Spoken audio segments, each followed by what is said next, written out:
অনেক মুসল্লি আছে সবে মেরাজের নামাজ পড়ে। আমি কেবলামুখী হয়ে সবে মেরাজের নামাজ আদায় করতেছি, সবে মেরাজের নামাজ পড়তেছি। সবে মেরাজের কোনো নামাজ নাই, সবে বরাতের ফিস্ট কোনো নামাজ নাই, সবে কদর বলতে কোনো নামাজ নাই। সবে কদর নামাজ কি আবার, সবে বরাতের নামাজ কি আবার, সবে মেরাজের নামাজ কি আবার? সব এটা ফার্সি শব্দ। সব মানে রাত, মেরাজ মানে উর্দু আকাশে ভ্রমণ। এটাকে বলে লাইল আরবিতে, ইংরেজিতে বলে নাইট। সবে মেরাজে যত পারেন জিকির আজকার করবেন, যত পারেন তাসবিহ তাহলিল আদায় করবেন, যত পারেন দান সদকা করবেন, যত পারেন সবে মেরাজে কোরআন শরীফ তেলাওয়াত করবেন।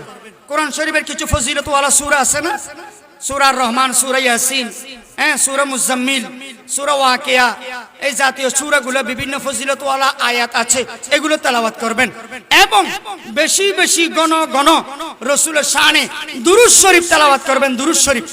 আর সবে মেরাজে এশারের নামাজ আর ফজরের নামাজ অবশ্যই জামাতে আদায় করবেন, কারণ কোটি কোটি নফল ইবাদত এক পাল্লাই দেন। এক ওয়াক্ত ফরজ নামাজের সমান হবে? বলেন, এক ওয়াক্ত ফরজের সমান হবে না। অনেকে আছে এশারের ফরজ ফজরের ফরজ পড়েই না, কিন্তু সারা রাত ও নফল নিয়ে কাড়াকাড়ি মারামারি।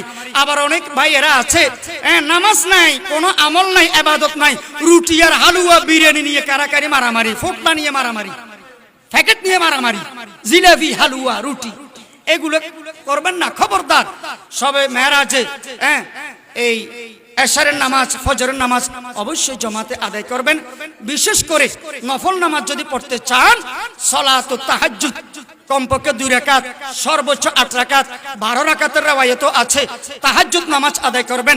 তাহাজ্জুদ নামাজ এশারের পর থেকে আদায় করা যায়, 2 রাকাত 4 রাকাত আদায় করবেন। নিশিরাতে আদায় করা বেশি আফজল, বেশি ফজিলত, তখনও আপনি আর 2-4 রাকাত আদায় করতে পারবেন, কোনো সমস্যা নাই। ফিক্সড কোনো সূরা নাই, যে কোনো সূরা দিয়ে আপনি তাহাজ্জুদ নামাজ আদায় করতে পারবেন। সালাতুত তাসবিহ সবে মেরাজে আদায় করবেন, সালাতুল শুকর আদায় করবেন, সালাতুল হাজত আদায় করবেন, সালাতুত তওবা আদায় করবেন। এভাবে সবে মেরাজে আপনারা আমলগুলো করবেন। বেদাতি কোনো আমল করবেন না, কুসংস্কারী কোনো আমল করবেন না।